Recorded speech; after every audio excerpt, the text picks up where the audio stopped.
বয়ানটি শুনুন, নিশ্চয়ই আপনাদের ভালো লাগবে।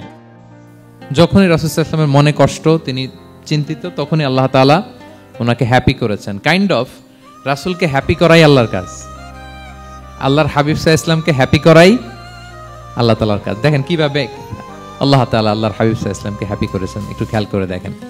মক্কাতে যখন খুব জটিল অবস্থা, দাওয়াতি কাজ চালিয়ে নেওয়াটা রাসূল সাল্লাল্লাহু আলাইহি ওয়াসাল্লামের জন্য কষ্ট হয়ে যাচ্ছে, নমুসলিম সাহাবাদের উপর অত্যাচার, তখন আল্লাহর হাবিব সাল্লাল্লাহু আলাইহি ওয়াসাল্লাম দেখলেন যে এই মক্কার দুজনের একজনকে আমার চাই। তাদের একজন যদি ইসলামের ছায়াতলে আসে তাহলে ইসলামের পাল্লাটা ভারী হয়। কারা? একজন হচ্ছে ওমরে ফারুক আর একজন আবু জাহাল। দুজনের একজন তখন ইসলাম ধর্ম গ্রহণ করে নাই। তো রাসূল সাল্লাল্লাহু আলাইহি ওয়াসাল্লাম কেঁদে কেঁদে আল্লাহর কাছে ফরিয়াদ জানালেন, আল্লাহুম্মা আইজ্জাল ইসলামা বিআহাব্বি হাযাইন আর রাজুলাইন। এক হচ্ছে আবু জাহাল আর এক হচ্ছে ওমরে ফারুক। এই দোয়াটা তিনি করতে লাগলেন আর খুব চিন্তিত, দুজনের কেউই মুসলমান হয় না। একদিন হঠাৎ সাহাবারা বললেন, ইয়া রাসূলুল্লাহ, আল্লাহর হাবিব সাল্লাল্লাহু আলাইহি ওয়াসাল্লাম তখন দারুল আরকামের ভেতরে বসা। সাহাবারা বললেন, ইয়া রাসূলুল্লাহ, আপনি এখান থেকে সরে যান, কারণ ওমরে ফারুক নাঙ্গা তলোয়ার নিয়ে আসতেছে আপনাকে হত্যা করবার জন্য। আল্লাহ রাসূল সাল্লাল্লাহু আলাইহি ওয়াসাল্লাম বললেন যে তোমরা সরে যাও, আমার মনে হচ্ছে ওই যে চোখের পানি ছেড়ে আমি দোয়া করেছি, ওই দোয়া আজকে কবুল হতে শুরু করেছে, তোমরা সরো। ঠিকই ওমরে ফারুক রাদিয়াল্লাহু তাআলা আনহু আসলেন, এসে তিনি তলোয়ার রেখে দিয়ে বললেন, আশহাদু আল্লা ইলাহা ইল্লাল্লাহ ওয়া আশহাদু আন্না মুহাম্মাদান আবদুহু ওয়া রাসূলুহু। আমি সাক্ষ্য দিচ্ছি আল্লাহ ছাড়া কোনো ইলাহ নেই এবং আপনি আল্লাহর প্রেরিত বান্দা এবং রাসূল। এই দৃশ্য দেখে রাসূল সাল্লাল্লাহু আলাইহি ওয়াসাল্লাম খুশি হয়ে গেলেন। রব আপনাকে এত নেয়ামত দিবে, আপনি শুধু খুশিই হবেন, সন্তুষ্ট হবেন আমার প্রতি। এই যে রাসূল সাল্লাল্লাহু আলাইহি ওয়াসাল্লামের দোয়া কবুল করে আল্লাহ তাআলা ওমরে ফারুককে ইসলামের ছায়াতলে এনে ইসলামকে শক্তিশালী করলেন। ফাতারদা, রাসূল সাল্লাল্লাহু আলাইহি ওয়াসাল্লাম খুশি হয়ে গেলেন। এভাবে প্রতিটা ক্ষেত্রে মক্কাতে যখন খুব কঠিন অবস্থা, রাসূল সাল্লাল্লাহু আলাইহি ওয়াসাল্লাম তায়েফে চলে গেলেন দাওয়াত দেওয়ার জন্য। নেইবারিং সিটি, আপনারা যে হজ উমরা করেছেন জানেন, মক্কার পাশের সিটি তায়েফ। দাওয়াত দিলেন, দাওয়াত প্রত্যাখ্যান করলো তারা। শুধু তাই না, ফিজিক্যালি হ্যারেস করা হলো আল্লাহর হাবিব সাল্লাল্লাহু আলাইহি সাল্লামকে। রাসূল সাল্লাল্লাহু আলাইহি ওয়াসাল্লামের জামা ধরে, গা ধরে টানা হেঁচড়া করা হলো, পাথর মারা হলো, তিনি রক্তাক্ত হলেন।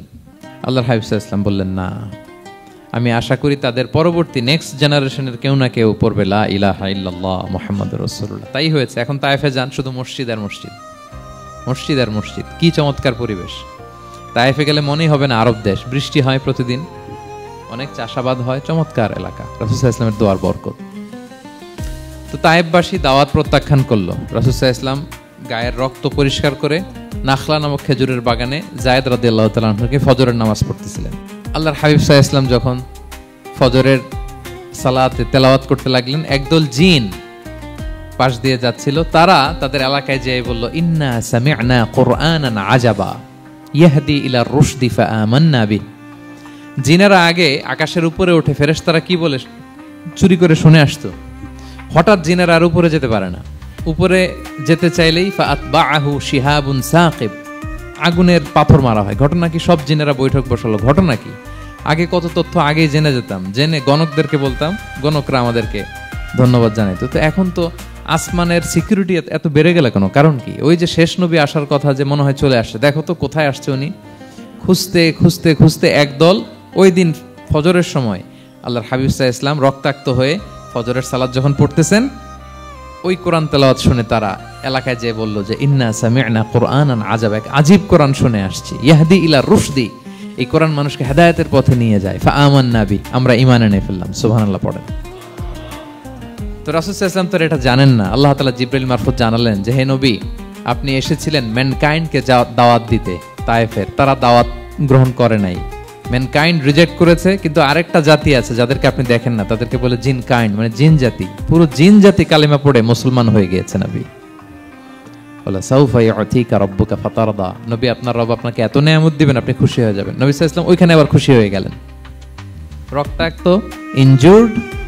যখন শুনলেন মানুষ জাতি তারা ঈমান আনে নাই, কিন্তু জিন জাতি তারা ঈমান এনেছে, আল্লাহর হাবিব সাল্লাল্লাহু আলাইহি ওয়াসাল্লাম আবার আনন্দিত হলেন। তাহলে আল্লাহর হাবিব সাল্লাল্লাহু আলাইহি সাল্লামকে আনন্দিত করাই হচ্ছে আল্লাহর কাজ, খুশি রাখাই হচ্ছে আল্লাহর কাজ। সুবহানাল্লাহি বিহামদি। ভিডিওটি ভালো লাগলে অবশ্যই লাইক এন্ড কমেন্ট করবেন এবং শেয়ার করে সবাইকে জানিয়ে দেবেন।